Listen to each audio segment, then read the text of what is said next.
Olá, seja bem-vindo ao dia 205 da nossa leitura bíblica. Meu nome é Everton Alonso e nós estamos caminhando para ler a Bíblia todo um ano. Antes de iniciarmos a leitura, peço que você possa deixar o teu curtir, o teu comentário, o teu compartilhar e ativar o sininho de notificações. Hoje nós faremos a leitura de Juízes no capítulo 7, iremos a Atos dos Apóstolos no capítulo 11, iremos ao profeta Jeremias no capítulo 20 e finalizando a leitura de hoje, iremos a Marcos, Evangelho de Marcos no capítulo 6. Aqui em Juízes, no capítulo 7, nós vamos ver a vitória de Gideão sobre os midianitas. Ali no capítulo 6, no final do capítulo 6, nós vemos que Gideão ele pediu ao Senhor algumas provas, que era o próprio Senhor que tinha designado ele para vencer os midianitas, e agora, no capítulo 7, nós vamos encontrar Gideão vencendo os midianitas. Vamos a essa leitura? Juízes, capítulo 7. De madrugada, Jerubbaal, isto é, Gideão, e todo o seu exército, acampou junto à fonte de Arode, acompanhado do acampamento de Midian, estava ao norte deles, no vale, perto do monte Moré. E o Senhor disse a Gideão: você tem gente demais para entregar Midian nas suas mãos, a fim de que Israel não se orgulhe contra mim, dizendo que foi pela sua própria força que o libertou. Anuncie, pois, o povo, todo aquele que estiver tremendo de medo, pode ir para casa do monte Gileade. Então 22.000 homens partiram e ficaram apenas 10.000. Mas o Senhor tornou-se a dizer a Gideão: ainda há gente demais, desça com eles à beira da água, e eu separarei os que ficarão com você. Se eu disser este irá com você, ele irá. Mas se eu disser este não irá, esse não irá. Assim Gideão levou homens à beira d'água, e o Senhor lhe disse: separa os que beberem água lambendo, como faz o cachorro, daqueles que se ajoelharem para beber. O número dos que lamberem a água, levando a água à boca, foi de 300 homens. Todos os demais que se ajoelharam para beber. O Senhor disse a Gideão: com os 300 homens que lamberam a água, livrarei você e todos o que entreguei aos midianitas da sua mão. Mandem para casa todos os outros homens. Gideão mandou os homens, os israelitas, para suas tendas, mas reteve os 300. E esses ficaram com as provisões e as trombetas dos que partiram. O acampamento de Midian fica abaixo deles no vale. Naquela noite, o Senhor disse a Gideão: levanta-se e desça ao acampamento, pois vou entregá-los na sua mão. Se você está com medo de atacá-los, desça ao acampamento com servo pura, e ouça o que estiverem dizendo. Depois você terá coragem para atacá-lo. Então ele, seu servo pura, desceram até os postos avançados do acampamento. Os midianitas e os amalequitas e todos os outros povos que vinham do leste haviam se instalado no vale. Eram numerosos como o número de gafanhotos. Assim não se pôde contar a areia da praia. Também não se podia contar os seus camelos. Gideão chegou bem no momento em que os homens estavam contando seu sonho ao amigo. Tive um sonho, dizia ele. Um pão de cevada vinha rolando dentro do acampamento midianita e atingiu a tenda com tanta força que ela tombou e se desmontou. Seu amigo respondeu: não pode ser outra coisa senão a espada de Gideão, filho de Joás, o israelita. Deus entregou os midianitas e todo o acampamento nas mãos dele. Quando Gideão ouviu o sonho e a sua interpretação, adorou a Deus. Voltou para o acampamento de Israel e gritou: levantem-se, o Senhor entregou o acampamento de Midianita nas mãos de vocês. Dividiu os 300 homens em 3 companhias e pôs na mão de cada eles trombetas, jarros vazios e tochas dentro. E ele dizia: observem-me e façam o que eu fizer. Quando eu chegar na extremidade do acampamento, façam o que eu fizer. Quando eu e todos que estiverem comigo tocarem as trombetas ao redor do acampamento, toquem as suas e gritem: pelo Senhor e por Gideão. Gideão e os 100 homens que o acompanhavam chegaram aos postos avançados do acampamento, pouco depois da meia-noite. Assim que tocaram as sentinelas, elas então tocaram as suas trombetas e quebraram os jarros que tinham na mão. As 3 companhias trocaram as trombetas e despedaçaram os jarros. Empunhando as tochas na mão esquerda e as trombetas na mão direita, gritaram: a espada pelo Senhor e por Gideão. Cada homem mantinha sua posição em torno do acampamento, e todos os midianitas fugiam, correndo e gritando. Quando as 300 trombetas soaram, o Senhor fez com que todo o acampamento e todos os homens se voltassem um contra os outros com as suas espadas. Mas muitos fugiram para Bet-Sita, na direção de Zererá, até a fronteira de Abel-Meolá, perto do Tabate. Os israelitas de Naftali, de Aser e toda Manassés foram convocados e perseguiram os midianitas. Gideão enviou mensageiros a todos os montes de Efraim, dizendo: desçam para atacar os medianitas que cerquem as águas do Jordão, à frente deles até Bet-bara. Foram, pois, convocados todos os homens de Efraim, e eles ocuparam as águas do Jordão até Bet-bara. Eles prenderam os dois líderes medianitas, Oreb e Zeeb. Mataram Oreb na rocha de Oreb e Zereb no tanque de prensar uvas de Zeeb. E depois de perseguir os medianitas, trouxeram a cabeça de Oreb, de Zeeb a Gideão, que estava do outro lado do Jordão.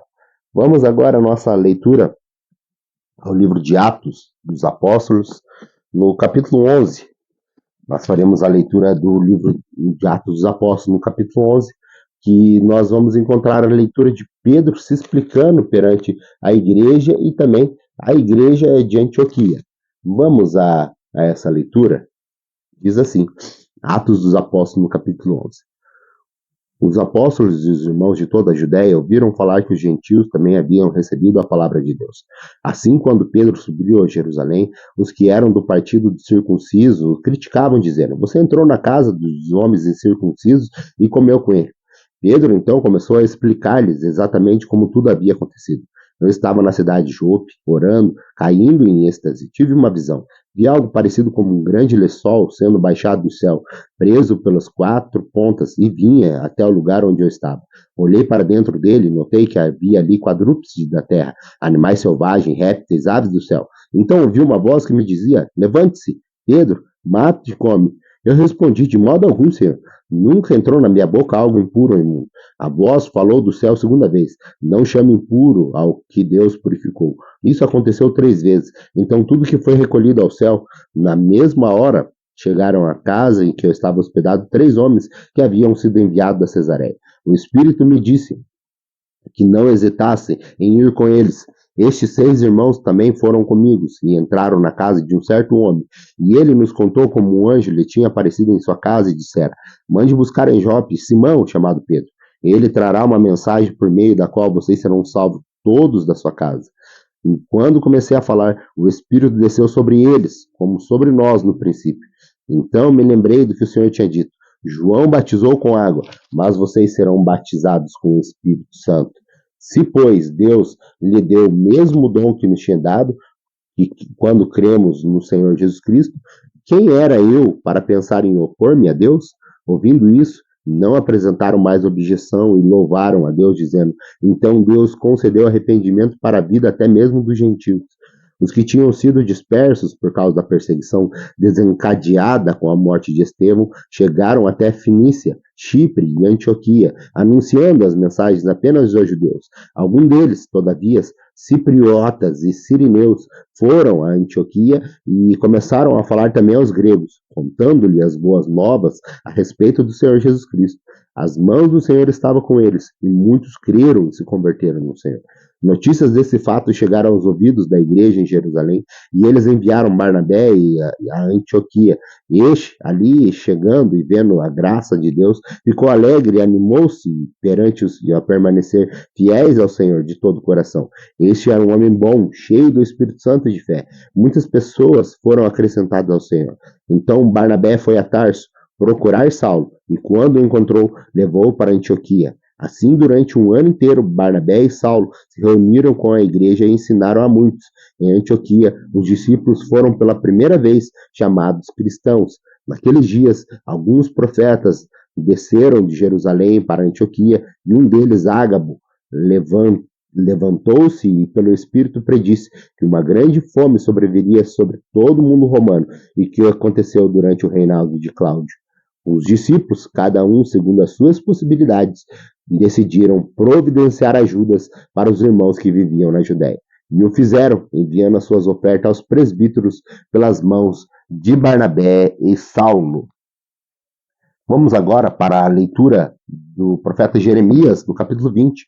Aqui no profeta Jeremias, no capítulo 20, nós vamos ver Jeremias e Passur, nós vamos ver também a queixa de Jeremias para o Senhor. Vamos a essa leitura? Profeta Jeremias, capítulo 20. Quando o sacerdote Passur, filho de Imer, o mais alto oficial do templo do Senhor, ouviu Jeremias profetizando essas coisas, mandou espancar o profeta e prendê-lo no tronco que havia junto à porta superior de Benjamim, no templo do Senhor. Na manhã seguinte, quando o Passur mandou soltá-lo do tronco, Jeremias lhe disse: O Senhor já não o chama Passur, mas sim Magor Missabibe. Pois assim diz o Senhor: farei de você um terror para você mesmo e para todos os seus amigos. Você verá com seus próprios olhos quando eles forem mortos à espada dos seus inimigos. Entregarei todo o povo de Judá nas mãos do rei da Babilônia, que os levará para a Babilônia e matará a espada. Eu entregarei nas mãos dos seus inimigos toda a riqueza dessa cidade, toda a produção e todos os bens de valor e todos os tesouros do rei de Judá. Levarão tudo como despojos para a Babilônia. E você, Passur, e todos que vivem em sua casa irão para o exílio, para a Babilônia. Lá vocês morrerão e serão sepultados. Você e todos seus amigos, a quem você tem profetizado mentiras. Senhor, tu me enganaste, eu fui enganado. Foste mais forte do que eu e prevaleceste. Sou ridicularizado o dia todo. Todos zombam de mim. Sempre que falo é para gritar que há violência e destruição. Por isso a palavra do Senhor trouxe-me insulto e censura o tempo todo. Mas se eu digo, não mencionarei, nem mais falarei em seu nome. É como se um fogo ardesse em meu coração, um fogo dentro de mim. Estou exausto, tentando contê-lo. Já não posso mais. Ouço muitos comentando, terror por todos os lados, denunciando-no. Vamos denunciá-lo. Todos os meus amigos estão esperando que eu tropece dizendo, talvez ele se deixe enganar. Então nós o venceremos e nós nos vingaremos dele. Mas o Senhor está comigo como um forte guerreiro. Portanto, aquele que me persegue tropeçarão e não prevalecerão. E o seu fracasso lhe trará completa vergonha e a sua desonra jamais será esquecida. Ó Senhor dos exércitos, tu que examinas os justos e vê o coração e a mente, deixe-me ver a tua vingança sobre ele, pois a ti expus a minha causa. Cantem ao Senhor, louvem ao Senhor, porque ele salva o pobre das mãos dos ímpios. Maldito seja o dia em que nasci, jamais seja abençoado o dia em que minha mãe me deu a luz. Maldito seja o homem que levou a notícia ao meu pai e me deixou muito alegre quando disse, você é pai de um menino. Seja aquele homem como as cidades que o Senhor destruiu sem piedade. Que ele ouça gritos de socorro pela manhã e gritos de guerra ao meio-dia. Mas Deus não me matou no ventre materno, e nem fez da minha mãe o meu túmulo, e tampouco a deixou permanentemente grávida. Por que saí do ventre materno? Só para ver a dificuldade e tristeza e terminar os meus dias na maior decepção? Vamos agora à leitura. A última leitura do dia de hoje está lá em Marcos. Nós faremos a leitura de Marcos no capítulo 6, onde Jesus ele fala que um profeta ele não tem honra na sua própria casa, na sua própria casa, né? No seu próprio território. Jesus também envia os 12 discípulos, ele também João Batista é decapitado, a primeira multiplicação de pães aqui, e também Jesus anda sobre as águas. Vamos sobre essa leitura de Marcos capítulo 6? Diz assim: Jesus saiu dali e foi para a cidade acompanhando os seus discípulos. Quando chegou o sábado, começou a ensinar na sinagoga, e muitos que ouviram ficaram admirados. De onde vêm essas coisas? Perguntaram ele. A sabedoria é essa que foi dada, e estes milagres que ele faz. Não é este o carpinteiro, filho de Maria, irmão de Tiago, José, Judas e Simão? Não estão aqui conosco as suas irmãs? E ficavam escandalizados por causa dele. Jesus lhes disse, só em sua própria terra, entre seus parentes e em sua própria casa, que o profeta não tem honra, e não pode fazer ali nenhum milagre, exceto impor as mãos sobre alguns doentes e curá-los. E ficou admirado com a incredulidade deles. Então Jesus passou a percorrer os povoados, ensinando, chamando os 12 para junto de si, enviou de 2 em 2, e lhes deu autoridade sobre os espíritos imundos, e essas foram as instruções. Não levem nada pelo caminho, a não ser um bordão, não levem pão, nem saco de viagem, nem dinheiro, nem seus cintos, calçem sandálias, mas não levem túnicas extra. Sempre que entrarem numa casa, fiquem ali até partir. E se algum povoado não receber, nem os ouvirem, sacudam a poeira dos seus pés, quando saírem de lá, como testemunha contra eles. Eles sairão e pregando ao povo e se arrependendo, expulsavam demônios e ungiam muitos doentes com óleo e os curavam. O rei Herodes ouviu falar dessas coisas, pois o nome de Jesus havia se tornado bem conhecido. Algumas pessoas estavam dizendo: João Batista ressuscitou dos mortos, por isso estão operando nele poderes milagrosos. Outros diziam: ele é Elias, e outros ainda afirmavam: ele é o profeta, como um dos antigos profetas. Mas quando Herodes ouviu essas coisas, disse: João, o homem a quem decapitei, ressuscitou dos mortos. Pois o próprio Herodes tinha dado ordens para que prendesse João, o amarrassem e colocassem na prisão. Por causa de Herodias, mulher de Filipe, seu irmão, com a qual se casara, porquanto João disse a Herodes: não tinha permitido viver com a mulher de seu irmão. Assim Herodias o odiava e queria matá-lo, mas não podia fazê-lo, porque Herodes temia João e o protegia, sabendo que ele era um homem justo e santo, e quando o ouvia ficava perplexo, mesmo assim gostava de ouvi-lo. Finalmente, Herodias teve uma ocasião oportuna. No seu aniversário, Herodes ofereceu um banquete aos líderes mais importantes e aos comandantes militares e principais personalidades da Galiléia. Quando a filha de Herodias entrou e dançou, agradou Herodes aos convidados. O rei disse à jovem: peça-me qualquer coisa que você quiser e eu darei. E lhe prometeu sobre juramento: sobre o que seja o que você me pedir, eu darei até metade do meu reino. Ela saiu e disse à sua mãe: que pedirei? A cabeça de João Batista, respondeu ela.